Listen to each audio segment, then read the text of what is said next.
Welcome to Same Podcast. I had to share.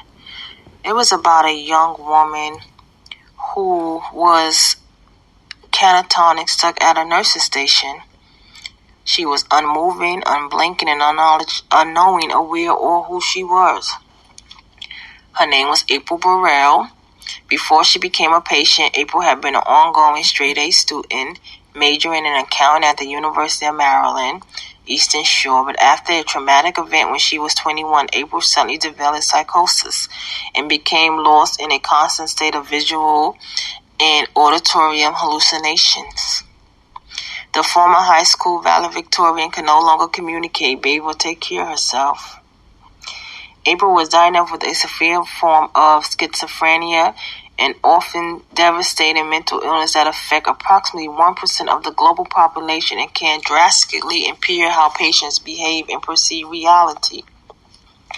She was the first person the doctor ever saw, said Sanders Mark, director of psychiatry at Columbia University, who was still a medical student in 2000 when he first encountered April.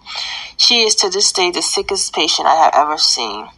It would be nearly 2 decades before their path crossed again, but in 2018, another chance encounter led to several medical discoveries, reminiscent of a scene from Awaken, the famous book and movie inspired by the awakening of catatonic patients treated by the late neurologist and writer Oliver Sacks.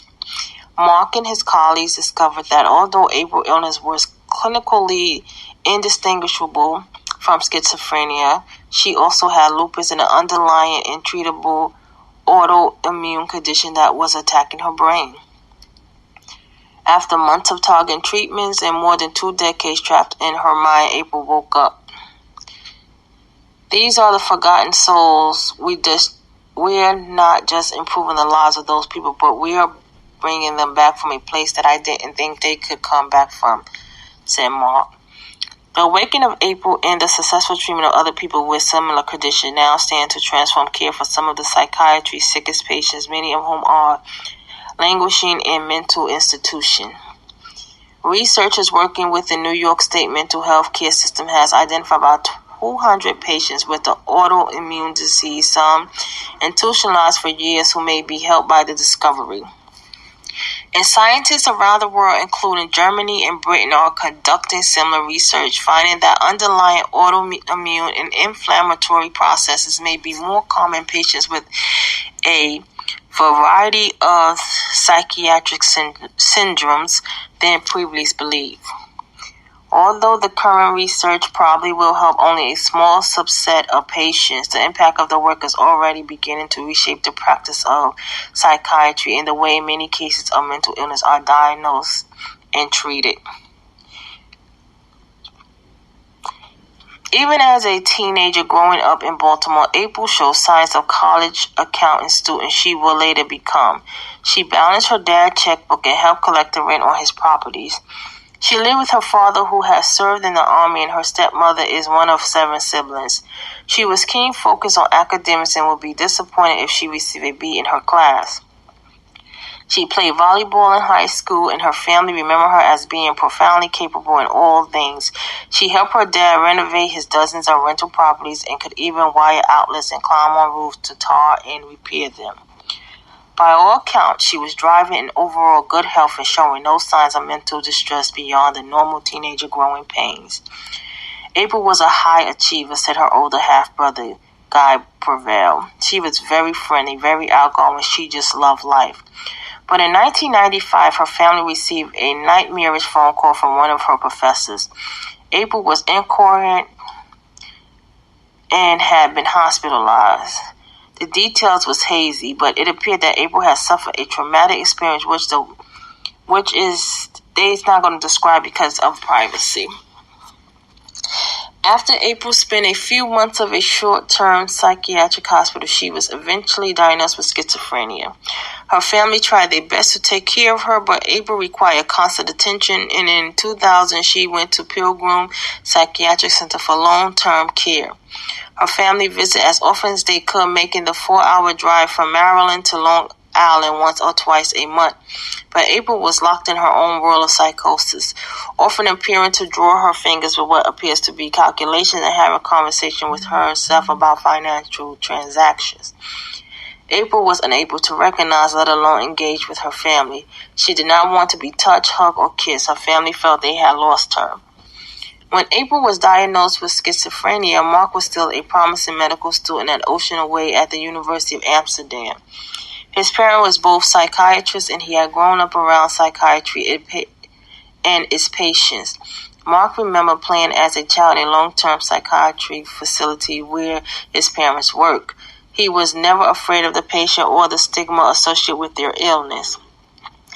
As visiting Fulbright scholar to the United States, he made the decision not to head to more well-known institutions, but instead choose Pilgrim Psychiatric Center State Hospital in Brentwood, New York, where many of the state's most severe psychiatric patients live for months, years, and even the rest of their lives. It was during his early days at Pilgrim that he met April, an encounter that changed everything, he said. She would just stare and just stand there. She wouldn't shower, she wouldn't go outside, she wouldn't smile, she wouldn't laugh, and the nurse staff has to physically maneuver her. As a student, Mark was not in a position to help her. He moved on with his career, but always remembered the young woman froze at the nurse's station. Almost 2 decades later, Mark had a ladder of his own. He encouraged one of his research fellows to work in the trenches and suggested he spend time with patients at Pilgrims, just as he had done years earlier. In an extraordinary coincidence, the trainee Anthony encountered a catatonic patient standing at the nurse's desk. The fellow returned to Mark, shaken up, and told him what he had seen. It was like deja vu because he starts telling the story, said Mark. And I'm like, is her name April? Mark was stunned to hear that little had changed for the patient. He had seen nearly 2 decades early in the years since they had first met. April had undergone many courses of treatment, antipsychotics, mood stabilizers, and electroconvulsive treatment, all to no avail. Mark was about to get family consent for a full medical workup. He convened a multidisciplinary team of more than 70 experts from Colombia and around the world. Neuropsychiatrists, neurologists, neuroimmunologists, medical ethicists to figure out what was going on. Rheumatologists, the first conclusive evidence was in her blood work. It showed that her immune system was producing amounts of and types of antibodies that were attacking her body. Brain scans show evidence that these antibodies was damaging her brain lobes, or area that are implicated in schizophrenia and psychosis. The team hypothesized that these antibodies may have altered the receptors that binded an important neurotransmitter, disrupting how neurons can send signals to one another. Even though April had all the clinical signs of schizophrenia, the team believed that the underlying cause was lupus, a complex autoimmune disorder in which the immune system turns on its own body, producing many antibodies that attack the skin, joints, kidneys, or other organs. But April's symptoms weren't typical, and there were no obvious external signs of the disease. The lupus appeared to be affecting only her brain. The autoimmune disease, it seemed, was a significant biological cause and potential treatment target for the neuropsychiatric problem April faced. Whether her earlier trauma has triggered the disease or was unrelated to her condition wasn't clear. The diagnosis made Mark wondered how many other patients like April had been missed and written off as untreatable. We don't know much. We don't know how many of these people are out there, Mark said, but we have one person sitting in front of us and we need to help her. The medical team set to work counteracting April's rampaging immune system and started April on an intense immune therapy treatment for neuropsychiatric lupus. Every month for 6 months, April received short but powerful pulses of intravenous steroids for 5 days, a heavy-duty immune suppressive drug typically used in chemotherapy. Cyclophosphamide is from the field of oncology. She was also treated with a drug initially developed for lymphoma. The regimen is cruelly required a month-long break between each of the 6 rounds to allow the immune system to recover. But April started showing signs of improvement almost immediately.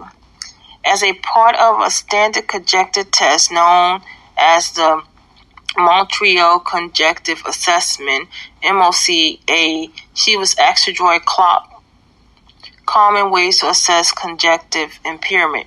Before the treatment, she tested at the level of a dementia person, drawing indecipherable scribbles.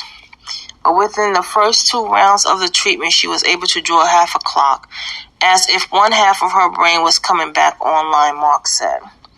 Following the 3rd round of treatment, a month later, the clock looked almost perfect.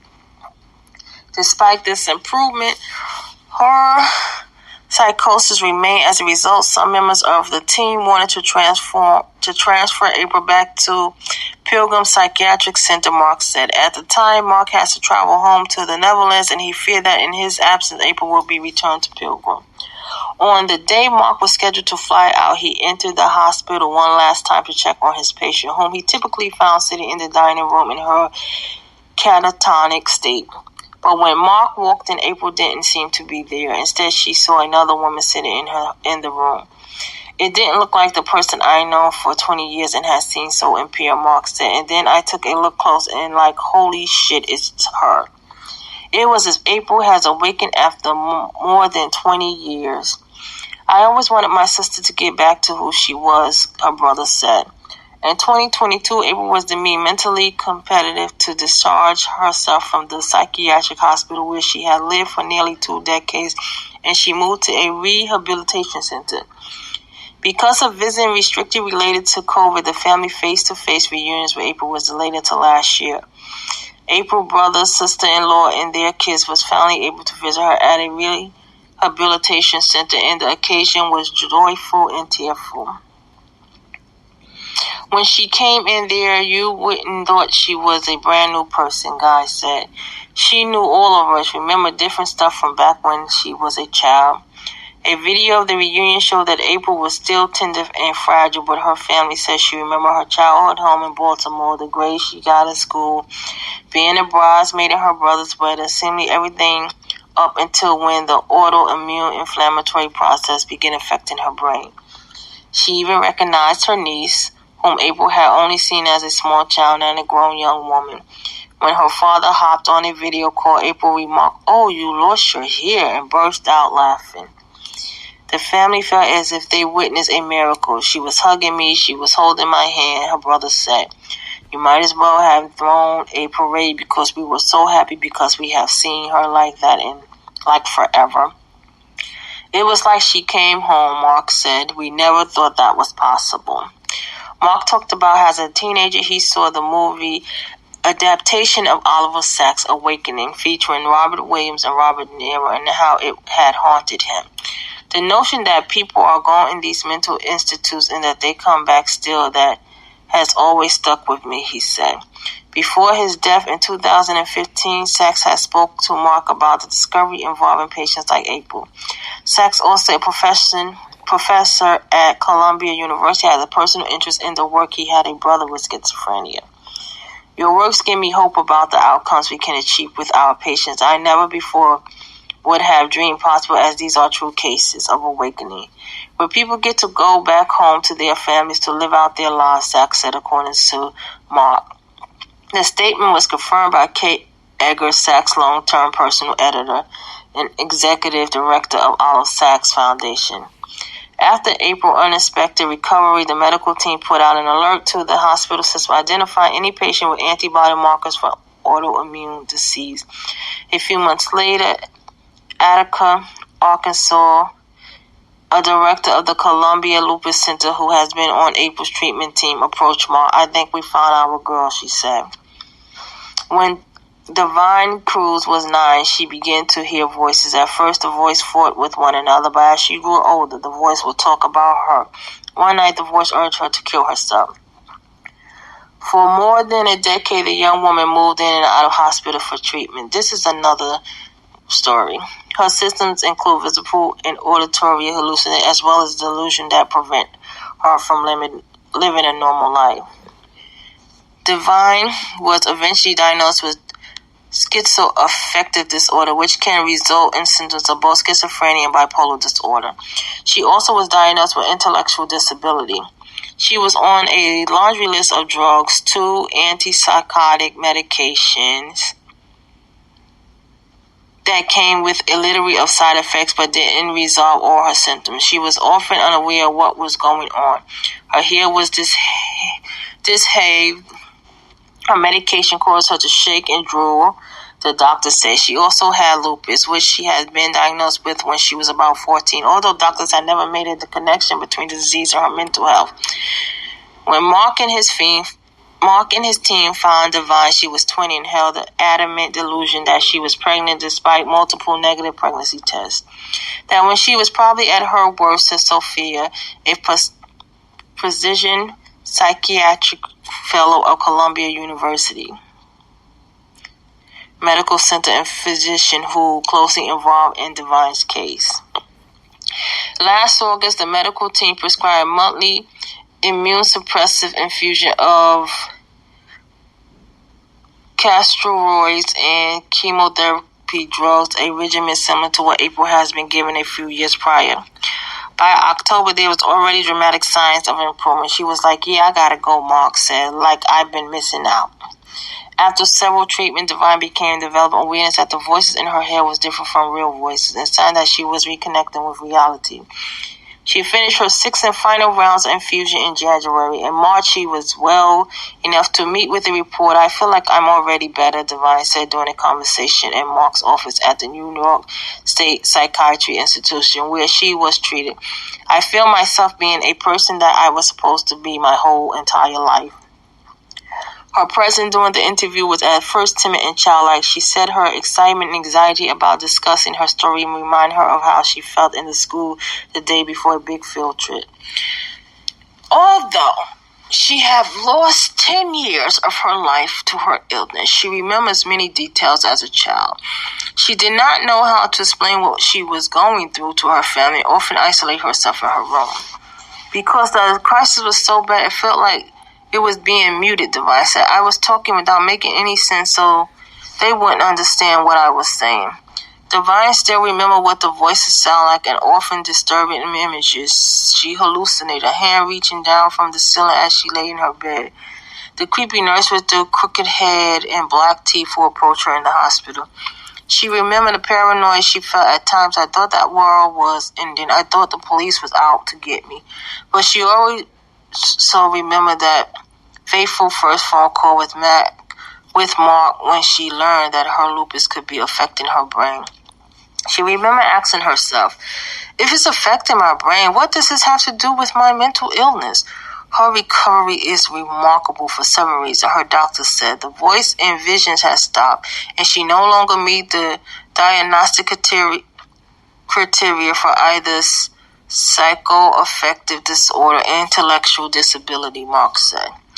In a recent neuropsychiatric evaluation, Divine was not only drawn a perfect clock, but also asked how the physicians was doing in a level of engagement that the doctors found to surprising that she noted in patients' report.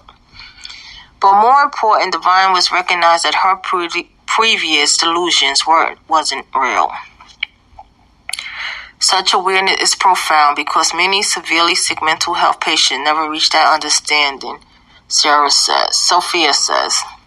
Today, Divine lives with her mother and is leading a more active, engaged life. She helps her mother cook, goes to the grocery store, navigate public transportation to keep her appointments. She's even babysitting her siblings' young children, listening to music, taking them to the park, or watching Frozen 2. Responsibilities her family never would have entrusted her with before her recovery. She is grateful for her treatment and the team that made it possible. Without their help, I wouldn't be here, Divine said. I feel more excited, she said, like a new chapter.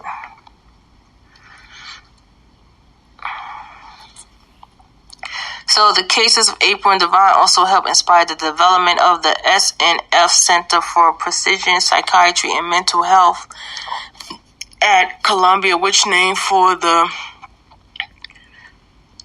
Starvis Nairochis Foundation, which awarded a $75 million grant in April. The goal of the center is to develop new treatment based on specific genetics and autoimmune causes of psychiatric illness. Mark said he has begun care and treatment on about 40 patients since the SNF Center opened.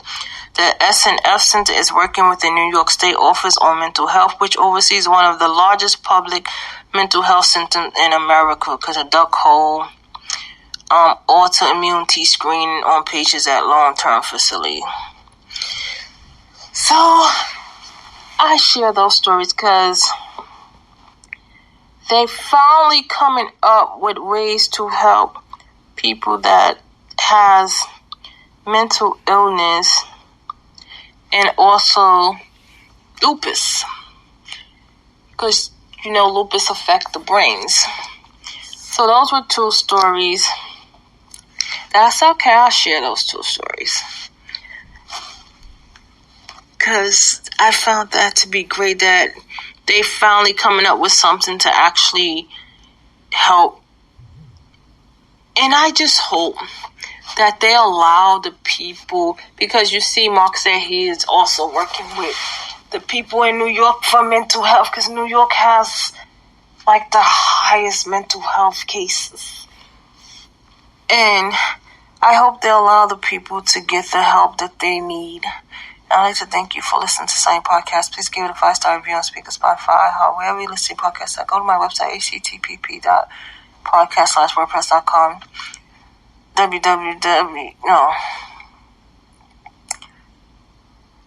Follow me at son.ie9795, Instagram, St. Santiago, Twitter, St. Santiago, Facebook, Twitter, YouTube, Pinterest.